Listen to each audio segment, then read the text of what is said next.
Assalamualaikum warahmatullahi wabarakatuh. Kami dari kelompok 2 yang beranggotakan Adinda Dwi Tia, Ajeng Ayuning Tias, Siwi Murniasih, dan Naila Nurul Alfaini akan mempresentasikan tentang strategi pembelajaran.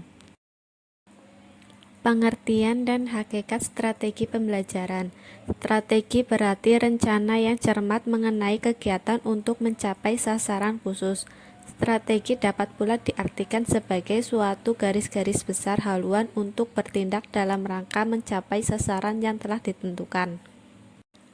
Menurut Neumann dan Rogan, pengertian strategi secara umum meliputi 4 masalah, yaitu 1. Pengidentifikasian dan penetapan spesifikasi dan kualifikasi hasil yang harus dicapai dan menjadi sasaran usaha tersebut dengan mempertimbangkan aspirasi masyarakat yang memerlukannya. 2. Pertimbangan dan pemilihan pendekatan utama yang ampuh untuk mencapai sasaran.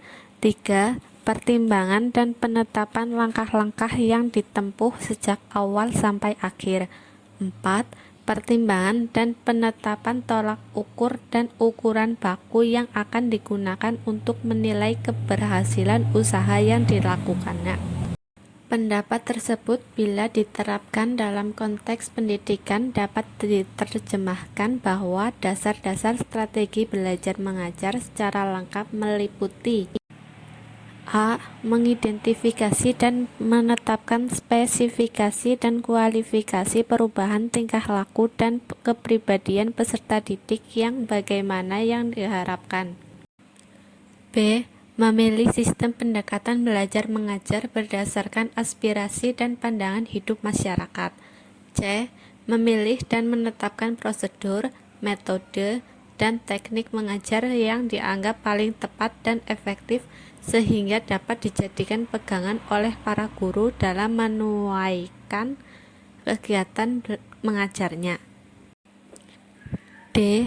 Menetapkan norma-norma dan batas minimal keberhasilan atau kinerja dan standar keberhasilan sehingga dapat dijadikan pedoman oleh guru dalam melakukan evaluasi hasil kegiatan belajar mengajar yang selanjutnya akan dijadikan umpan balik buat penyempurnaan sistem instruksional yang bersangkutan secara menyeluruh atau keseluruhan. Dari uraian di atas tergambar bahwa ada 4 masalah pokok yang sangat penting yang dapat dan harus dijadikan pedoman dalam melaksanakan kegiatan belajar mengajar agar berhasil sesuai dengan yang diharapkan. Masing-masing masalah ini dapat dijelaskan sebagai berikut. Pertama, menetapkan spesifikasi dan kualifikasi perubahan tingkah laku yang bagaimana yang diinginkan sebagai hasil belajar yang dilakukan.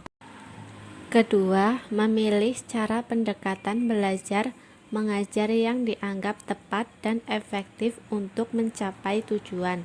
Yang dimaksud adalah bagaimana cara seseorang memandang suatu persoalan, suatu konsep, dan pengertian serta teori apa yang digunakan dalam memecahkan suatu kasus perlu dipilih dan ditetapkan sebab akan mempengaruhi hasilnya.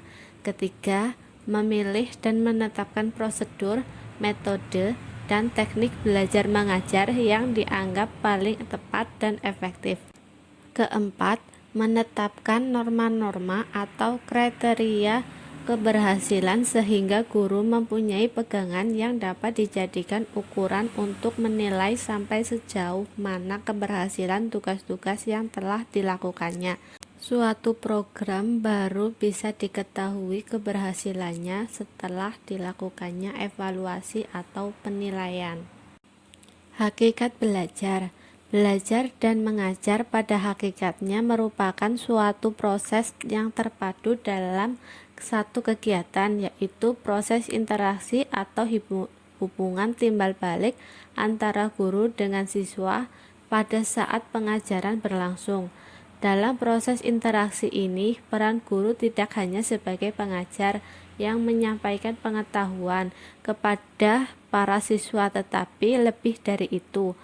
Guru juga berperan sebagai pembimbing belajar, sebagai motivator belajar siswa, sebagai pemimpin yang menentukan kemana kegiatan siswa akan diarahkan, serta sebagai fasilitator belajar yang harus menyediakan fasilitas atau setidak-tidaknya menciptakan kondisi lingkungan yang dapat menjadi sumber bagi siswa untuk melakukan kegiatan belajar, sedangkan siswa sebagai peserta didik tidak hanya sebagai objek yang hanya menerima apa yang disampaikan oleh guru, tetapi siswa juga merupakan subjek yang secara aktif melakukan kegiatan belajar.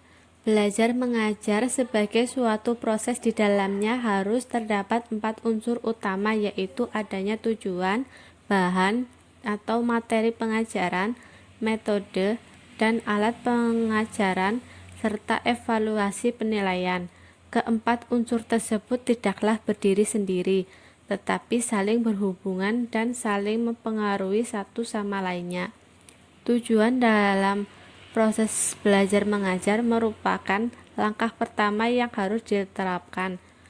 Tujuan ini pada dasarnya merupakan rumusan tingkah laku dan kemampuan-kemampuan yang harus dicapai dan dimiliki para siswa setelah menyelesaikan pengalaman dan kegiatan belajar mengajar.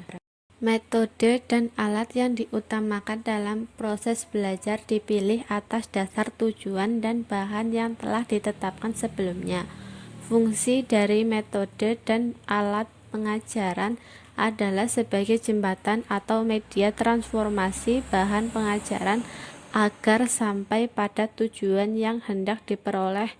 Metode dan alat pengajaran dapat mempengaruhi hasil atau prestasi belajar para siswa. Sedangkan evaluasi atau penilaian dilakukan untuk mengetahui apakah tujuan telah tercapai atau tidak. Jadi, fungsi dan peranan evaluasi adalah sebagai barometer untuk mengukur ada tidaknya perubahan tingkah laku dan kemampuan para siswa setelah proses belajar mengajar selesai. Dengan kata lain, fungsi penilaian atau evaluasi pada dasarnya adalah mengukur tercapai tidaknya tujuan pengajaran. Klasifikasi strategi pembelajaran. Ada beberapa dasar yang dapat digunakan untuk mengklasifikasikan strategi belajar mengajar. Pengklasifikasian dimaksud untuk dapat digunakan sebagai kerangka acuan guna memahami dan memilih secara lebih tepat serta menggunakan secara efektif dalam penciptaan sistem lingkungan belajar mengajar. Di antaranya adalah 1. Ditinjau dari segi pengaturan guru dan siswa dapat dibedakan. 2. Ditinjau dari segi struktur peristiwa belajar mengajar. 3. Ditinjau dari proses pengolahan pesan. 4. Ditinjau dari segi tujuan belajar.